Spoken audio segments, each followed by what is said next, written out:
Bien-aimés dans le Seigneur, nous bénissons encore l'Éternel Dieu Tout-Puissant, le Créateur du ciel et de la terre. Nous bénissons encore le nom de notre Seigneur et Sauveur Jésus-Christ pour la vie, le souffle, la joie, le bonheur, la santé qui nous est accordé gratuitement par sa grâce et par son amour.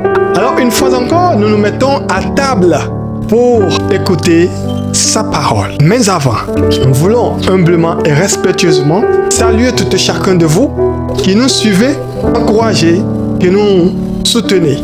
Que le Seigneur vous bénisse là où vous êtes.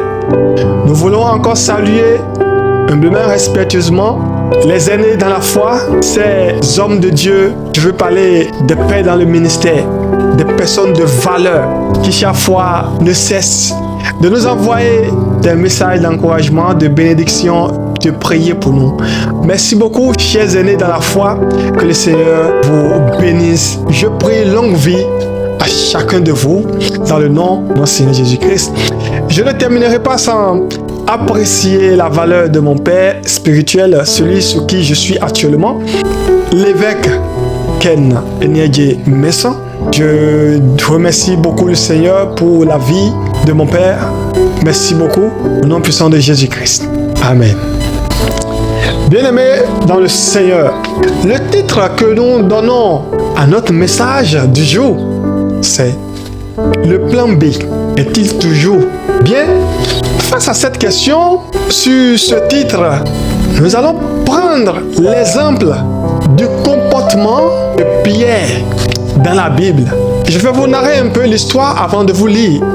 Si vous êtes chrétien, chrétienne et que vous lisez correctement votre Bible, vous allez une fois tomber sur l'histoire où Jésus voulait être arrêté par les officiers qui étaient venus arrêter Jésus à cause de la trahison de Judas. Donc, lorsqu'ils étaient venus et que Jésus leur a posé deux questions, de savoir qui cherchez-vous, et ils ont répondu qu'ils cherchaient Jésus, sans savoir que c'était la même personne.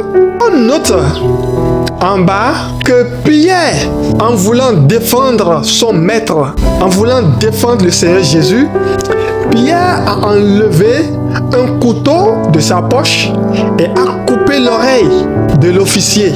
Et là, Jésus l'a répliqué pourquoi il a fait ça.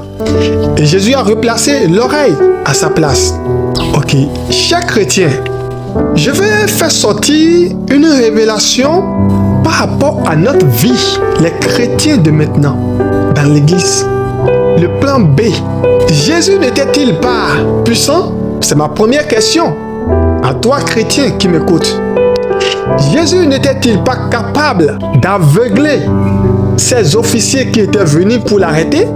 N'était-il pas capable de parler seulement et que ceux qui étaient venus pour l'arrêter vont tomber et mourir?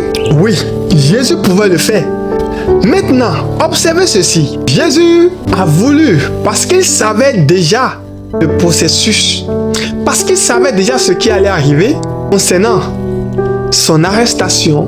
Pierre, lui, ne sachant pas, il veut jouer au meilleur garde-corps. Vous savez, quand on est garde-corps, c'est dans ton devoir de protéger ton maître, ton patron. Si tu es garde-corps, si tu es officier de garde, c'est dans ton devoir de protéger, assurer la sécurité de la personne pour qui tu travailles. Et c'est vrai, et c'est très bien. Mais dans le contexte ici, dans lequel j'aimerais apporter votre compréhension, c'est sur un contexte de manque de confiance. Manque de confiance. Pour combien d'années Pierre était-il en train de marcher avec Jésus? Pierre n'était-il pas avec Jésus depuis le commencement? Et s'il était avec lui, pourquoi devrait-il encore se protéger? Avoir un couteau, une arme dans sa poche. Et je suis sûr que Pierre avait le couteau partout où il allait avec Jésus depuis le commencement. Je vais vous, dans la vidéo suivante du message qui viendra après, je vais vous donner la raison pour laquelle je dis cela. Je vais vous le donner. Ne vous inquiétez pas. Donc, Pierre, malgré qu'il marchait avec le Seigneur Jésus et qu'il savait les potentialités, le pouvoir ou bien ce dont Jésus-Christ était capable de faire, Pierre avait toujours sur lui ta propre protection. Pierre marchait toujours avec l'épée. En cas de qu'est-ce qu'il y aura, il marchait avec l'épée. Malgré que sa présence avec Jésus pouvait lui donner une confiance, une totale protection.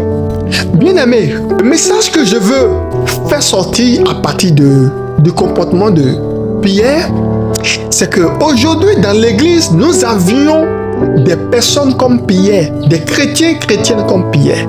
Vous les verrez venir à l'église chaque jour, prier, chanter, crier, faire tout ce qu'ils veulent, se montrer chrétien, chrétienne. Mais derrière, en cachette, dans leur plan B, ce sont les mêmes, vous verrez, aller chez les féticheurs pour aller se faire des protections, des rituels de protection, de sécurité. Parfois, vous les verrez avec plusieurs bagues au doigt. Vous allez même peut-être penser qu'ils se sont mariés avec plusieurs femmes, avec plusieurs personnes à la fois. Vous verrez d'autres, ce sont eux qui sont parmi les leaders dans les églises. Pourtant, dans leur plan B, ils ont des amulettes sur qui ils comptent, malgré qu'ils viennent à l'église, soi-disant qu'ils sont les disciples du Seigneur Jésus-Christ. Bien-aimé, si tu es chrétien, chrétienne, sois chrétien, sois chrétienne. Si tu ne veux pas être, alors choisis haute voie. La vie, elle est très simple. Personne ne force personne. La Bible a dit dans l'Apocalypse, si tu n'es ni froid ni chaud, je te rejette, je te vomis. Parce que tu ne peux pas être chaud et froid au même moment. Non, c'est soit tu es chaud, soit tu es froid. C'est ça. Tu ne peux pas être disciple du Seigneur Jésus-Christ, soit disant que tu es chrétien, chrétienne fervente ou fervent.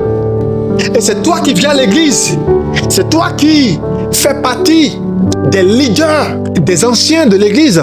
Mais pourtant, quand tu quittes l'église, dans ta maison, dans ton service boulot, il y a toujours ces amulettes de protection, ces bagues, ces rituels que tu fais, soit disant que tu te protèges. Il faut, et des fois, il y a certaines personnes qui disent qu'il faut être sur le qui-vive, ou bien il faut être un peu naturel et un peu spirituel. Mon frère, la Bible a bien été claire en disant que l'homme spirituel juge de tout, mais n'est point jugé lui-même. Aimé dans le Seigneur, je t'invite. Tu peux être âgé plus que moi, au moins âgé plus que moi, ou bien tu peux être au même titre que moi. J'ai expérimenté plusieurs choses déjà dans ma vie. J'ai vu des choses avec mes yeux, dans l'église, en dehors de l'église. Je veux te conseiller ceci. Arrête. Cette relation que tu es en train de mener avec le Seigneur Jésus-Christ et qui n'est pas claire, il faut arrêter. Tu ne peux pas être chaud et froid au même moment. Non. Tu ne peux pas en train de suivre le Seigneur Jésus-Christ et en train de courir après les protections humaines, les protections que les rituels vont t'accorder. Non, ça ne peut pas marcher. Parce qu'à chaque fois que le serviteur de Dieu va prier pour toi, tu ne verras pas le résultat de la prière. Tu ne verras pas le résultat de la prière de l'homme de Dieu dans ta vie. Et tu vas dire, oh non, que cet homme de Dieu n'a pas l'onction. Cet homme de Dieu n'a pas l'onction. C'est plutôt toi. C'est plutôt toi la cause. L'homme de Dieu a reçu son appel. Il a reçu sa consécration.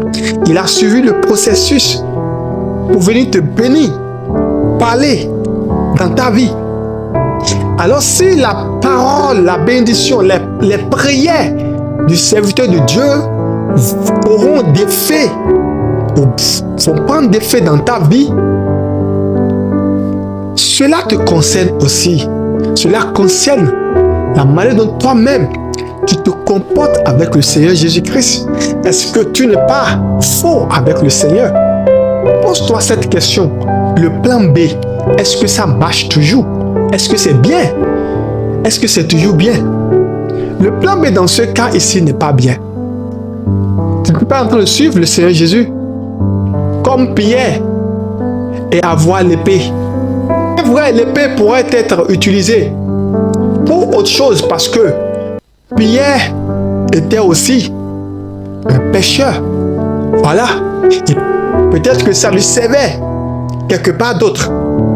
Mais dans ce contexte dans lequel je suis resté, c'est pour t'apporter une révélation, c'est pour t'apporter une compréhension de ce qui se passe actuellement dans le corps du Christ. Alors, bien-aimés, chers frères et sœurs, prends conscience là où tu es et que le Seigneur soit avec toi. Car bientôt, il reviendra et il prendra ceux qui lui appartiennent. J'aimerais que tu en fasses partie.